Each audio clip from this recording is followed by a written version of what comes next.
भोकाल।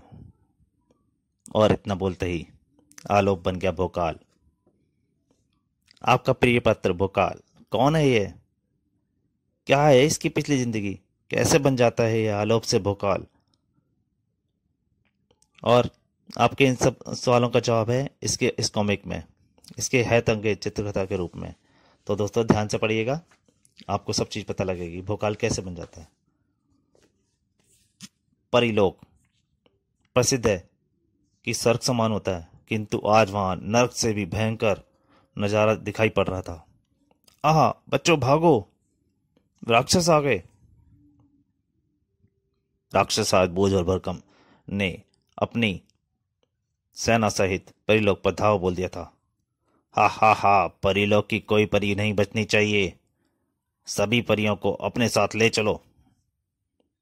ये परियां खाने में अति स्वादिष्ट होती हैं, हा हा हा।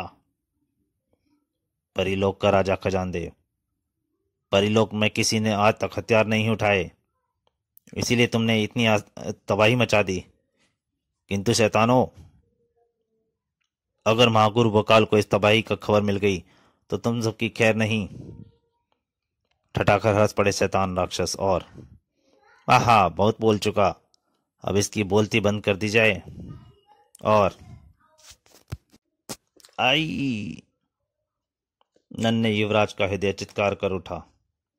पिताश्री, पिताश्री, आप हमें छोड़कर नहीं जा सकते, इस तरह नाराज न होइए पिताश्री। उठिए, देखिए आपके शस्त्र वस्त्र लाल होते जा रहे हैं, इन्हें साफ कीजिए। पुत्र आलोप सुनो, मुश्किल से बोल पा रहे थे राजा खजानदेव। पुत्र, हमारी बात, तुम्हें इन राक्षसों से परिलोक की तबाही का बदला लेना है। मिटा देना इन शैतानों को, दिखा देना कि शराफत और सच्चाई की तलवार कितनी मजबूत होती है। ऐसे हर शैतान को तुम्हें सिर्फ मौत देनी है पुत्र, सिर्फ मौत। और आलोप, उसको तो पता भी नहीं चला कि कब उसके पिताश्री उसे अकेला छोड़कर चले गए। मैं कसम खाता हूं पिताश्री, ऐसा ही होगा, किंतु पहले आप राजवैद्य जी के घर चलें। जल्दी पिताश्री। तभी यह तमाशा देखकर आनंदित होता राक्षस राज भरकम बोला, हा हा हा, पिल्ला हमें खत्म करेगा? अबे यह मर चुका है, यह कहीं नहीं चलेगा तेरे साथ, हा हा हा। नहीं। पागल हो उठा बालक क्रोध से दरिंदों की हंसी सुनकर। मेरे पिताश्री नहीं मरे शैतान, राक्षस, यह नहीं मरे।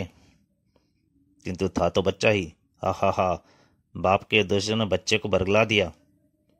छोड़ दे मुझे नीच, छोड़ दे, तुझे जान से मार दूंगा। शैतानी हंसी हंसे दोनों और उन्होंने बालक को एक और उछाल दिया। हा हा हा, छोड़ देते हैं बच्चे, छोड़ दिया। हा हा हा हा, अब नहीं बचेगा ये। तभी राक्षस आज बोझ सभी परियों को कैद किया जा चुका है, आज्ञा हो तो कूच करें। चलो। बच्चे को मरा जानकर दोनों चल पड़े। हा हा हा, चलो आज जश्न होगा, कूच करो। किंतु जिस दीपक को खुद ऊपर वाले ने रोशन किया हो, आहा, वैसे नहीं बुझा करता।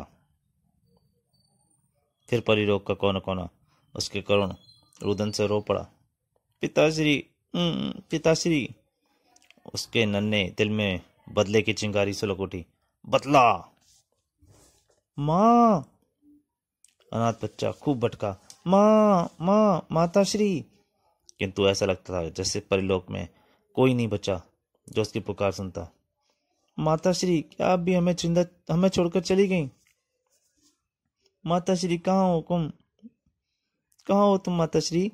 कितनी देर तक रोता रहा वह।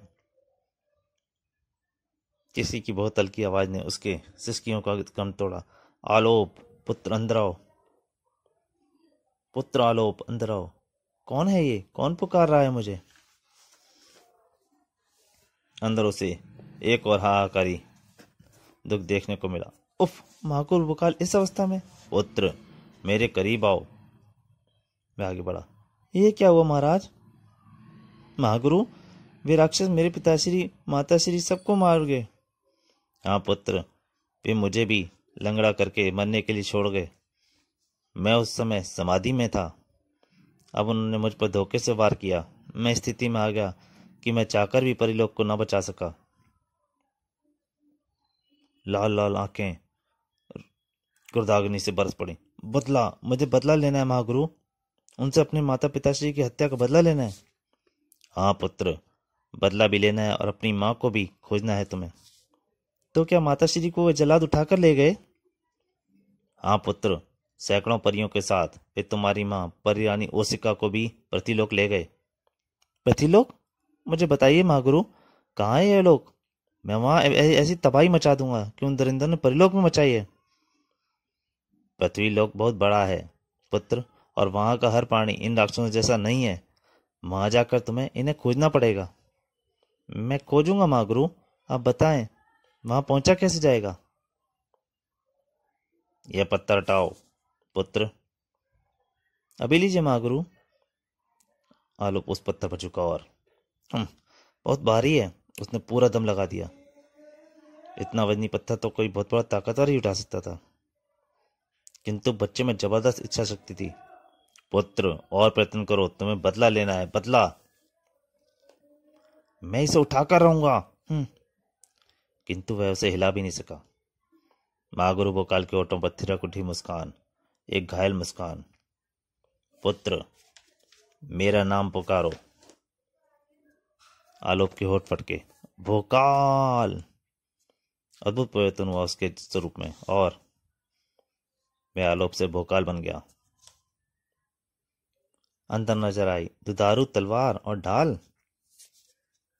तभी महागुरु भोकाल की आवाज वहां गूंजी। पुत्र, इन्हें मेरे पास लेकर आओ। आलोक के हाथ तलवार पर जम गए। परिलोक में प्रथम बार किसी ने हथियार पकड़ा होगा, और अगले ही क्षण तलवार व ढाल आलोक के हाथों में थी। किंतु मुझे तलवार सिखाना कौन सिखाएगा? मैं आगे बढ़ा। पुत्र, यह तलवार मुझे दो। लीजिए महागुरु। महागुरु भोकाल ने तलवार का रुख आलोक की तरफ किया। अपनी सीधी बांह आगे करो पुत्र। जो आ गया महागुरु। तलवार में से चिंगारियां निकली और भोकाल की कलाई पर हमेशा हमेशा के लिए एक निशान छप गया। पुत्र, अब तुम जब भी मेरा नाम पुकारोगे, यह तलवार, ढाल, कवच और यह शक्ति वाहन जरूर तुम्हें मिल जाएगा। पुत्र आलोक इस अजय तलवार का धारक खुद ब खुद तलवारबाज बन जाता है। फिर महागुरु भोकाल आलोक को उस अजय तलवार और ढाल के विषय में सब कुछ बताते चले गए। अंत में, पुत्र, अब तुम नेत्र बंद करो, और अब जब तुम नेत्र खोलोगे खुद को पृथ्वी पर पाओगे। किंतु आप महागुरु? मेरी फिक्र तुम ना करो, मेरा समय पूरा हो चुका है, और जब तुम मुझे पुकारोगे तब मेरी ही आत्मा तुम्हारे पास आएगी, और आज से तुम्हारा नाम होगा भोकाल। महागुरु! महागुरु के स्वर में गहरी पीड़ा उभर आई। नेत्र बंद करो पुत्र, शीघ्र, मेरा समय पूरा हो चुका है। बालक ने जल्दी से अपने नेत्र बंद कर लिए, और जब उसने अपनी आंखें खोली तो पृथ्वी! नन्हा अनाथ बालक कितनी बड़ी दुनिया में आ गया था। कहाँ ढूंढूं मैं अपनी माताश्री को, उनके हत्यारों को? हे महागुरु भोकाल, मेरी मदद करो। सामने नजर आई एक कुटिया। यह किसकी कुटिया है? वह तेज कदमों से कुटिया की तरफ बढ़ चला। यह था महर्षि गाजो बाजो का आश्रम। प्रणाम महर्षि। आओ वत्स, कहो कौन हो, हमसे क्या चाहते हो? महर्षि गाजो बाजो के बारे में जानने के लिए पढ़िए भोकाल सीरीज की पूर्व पुस्तिका में खौफनाक खेल और तिलस्म ओलंपाक। भोकाल जब गाजो गाजो को अपनी पूरी दास्तान सुना चुका तब, वत्स, हमें तुमसे पूरी हमदर्दी है। हम चाहते हैं तुम यहीं रहो। हम राक्षस बोझ और भरकम को खोजने में भी तुम्हारी मदद जरूर करेंगे। धन्यवाद महर्षि। अशोक कुमार भोकाल ने महर्षि गाजो बाजो की खुद सेवा की। महर्षि गाजो बाजो ने उसे पुत्र समान स्नेह किया। भोकाल, तुमने मेरा पुत्र समान ही सेवा की है, तुम्हें इसका फल जरूर मिलेगा। समय के साथ साथ भोकाल हो रहा था जवान। एक दिन जब महर्षि गाजो बाजो समाधि से उठे, अत्यंत प्रसन्न थे। पुत्र भोकाल, हमें तुम्हारे परिलोक में तबाही मचाने वाले राक्षसों का पता चल गया है। सच महर्षि, सच? खुशी भोकाल से संभाले नहीं संभल रही थी। महर्षि जल्दी बताइए, कहाँ है मेरी भुजाएं फड़क रही हैं उनसे बदला लेने के लिए। ये पड़ोसी राज्य कोरामपुर में आए हुए हैं तबाही मचाने। इसी दिन के इंतजार में ही पृथ्वी पर वर्ष से सुलग रहा था वह, और अब वह खुद को नहीं रोक सकता था। कोरामपुर में आज वास्तविक कोराम मचा हुआ था। जितनी भी सुंदर युवतियां हैं सब इकट्ठी कर लो। वाह, इनका नरम नरम मांस खाकर मजा आ जाएगा, बचाओ बचाओ। तभी उन राक्षसों के सामने आ गया भोकाल। ठहरो अधर्मियों, बस और तबाही नहीं मचा सकते तुम। हा हा हा हा हा। एक दुष्ट राक्षस ने भोकाल को छाल फेंका। हा हा हा, मच्छर हमें ललकार रहा है। वह क्रोध से फुंकार उठा, भोकाल। कयामत आ गई राक्षसों की। यह महागुरु भोकाल की टांग काटने के बदले, जिन जिन का बदले ले रहा था भोकाल, यह महागुरु भोकाल की हत्या के बदले आए। अपनी जिंदगी का सबसे कंपा देने वाला दृश्य था राक्षसों के सामने। परिलोक में मचाई तबाही का बदला आज पूरा होगा। आओ सब मिलकर इसकी हत्या कर दें। भोकाल ने राक्षसों के बीच तबाही मचा दी। वह अकेला उन राक्षसों के साथ खेल रहा था मौत का खेल। मुझे अनाथ बनाने के लिए बदला बदला, राक्षस त्राही त्राही कर उठे। अपनी जिंदगी की पहली लड़ाई जीत गया था भोकाल। बोल, जुबान खोल, बता कहाँ है परिरानी ओसिका, मेरी माँ कहाँ छुपा रखा है उन्हें, तुमने जवाब दे। अच्छों की जबान खुल जाती है मौत के सामने। वे राक्षसराज बोझ और भरकम की कैद में। बोझ और भरकम कहाँ है वे दोनों, बोल कहाँ है वे दोनों। वे दोनों ओसाक क्रय के देवता महारान खजूरा के आदेश पर तभी से तिलसी में ओलंपाक नामक जगह पर पहरेदारी के लिए नियुक्त हैं। अब वे परिलोक से वापस लौटे थे। तिलसी में ओलंपाक, यह कहाँ हुआ। फंस कर रह गया। फिर से भोकाला बेचारा राक्षस का जवाब सुनकर। यह किसी को नहीं मालूम, वह अत्यंत गुप्त जगह है और किसी दूसरे लोक में। तो तेरा काम तो खत्म हुआ, तू तो मर। आह, अंतिम बलि चढ़ाकर भोकाल पलटा। कोरामपुर वासियों ने उसे कंधे पर उठा लिया था। हमारा रक्षक जिंदाबाद, भोकाल जिंदाबाद। अरे, किंतु भोकाल के दिमाग में अभी भी उठा था भयानक तूफान। मैं अभी भी वहीं का वहीं हूँ। अब राक्षसाज बोझ और भरकम तक पहुंचने के लिए ढूंढना पड़ेगा तिलसिम ओलंपाक को। महर्षि गाजोबाजो को जरूर तिलसिम ओलंपाक के बारे में मालूम होगा। तभी वहां गूंज उठी एक मुनादी। सुनो सुनो सुनो, कोरामपुर वासियों को विकासनगर के राजा विकास मोहन का निमंत्रण। जो भी महाबली, महावीर, सर्वोत्तम पुरुष महाराजा द्वारा ये खौफनाक खेल में भाग लेना चाहे, उसका विकासनगर में स्वागत है। सर्वोत्तम महावीर को महाराज विकास मोहन व महाबली फूचांग भेजेंगे तिलसिमी ओलंपाक में, जिससे तिलसिम ओलंपाक को तोड़ने वाले की मिलेगा बहुत बड़ा खजाना। तो दोस्तों, भोकाल सीरीज की इस कॉमिक का पहला भाग यहीं समाप्त है। इसके दूसरे और अंतिम भाग में जल्दी आपके सामने हाजिर होऊंगा। तब तक के लिए नमस्कार। पर मेरी आपसे फिर से एक प्रार्थना है, अगर कॉमिक अच्छी लगे तो प्लीज़ लाइक ज़रूर कीजिए, और हो सके तो चैनल को सब्सक्राइब कीजिए और नोटिफिकेशन ऑन कीजिए, ताकि मेरी सभी वीडियो आपको पहले से पहले मिल सकें, सबसे पहले। धन्यवाद।